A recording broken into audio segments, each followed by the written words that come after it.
احلى قهوه من بتاعه زمان، بس بصراحه مش عارف الوش راح فين. يا شيماء مالك؟ في حسام؟ مفيش حاجه يا عم، هات القهوه. خد. خد بقى الطبق. مش هتقعد بقى؟ طيب. في يا شيماء مالك؟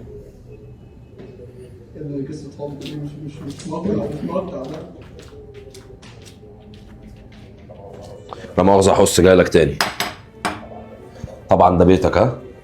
دقيقة. شيماء. نعم. هو في ايه؟ انت قلب وشك ليه كده؟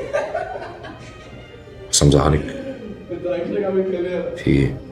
عامل نفسك مش عارف، وبعدين خد هنا، انت ما حكيتش علينا ليه لابن عمك، ولا قلت له انك تعرف واحده اسمها شيماء. فالح بس تحكي له عن البنات اللي انت تعرفها ونزواتك.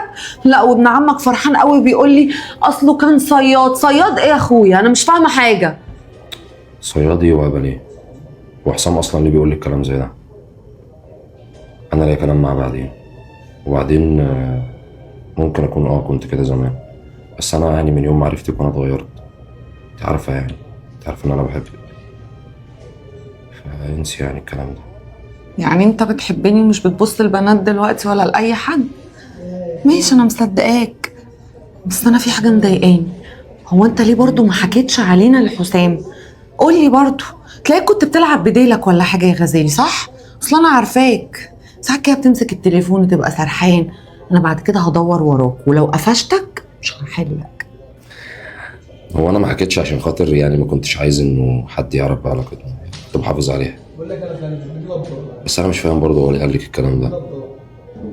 يمكن انا كنت صح لما كنتش بحكي.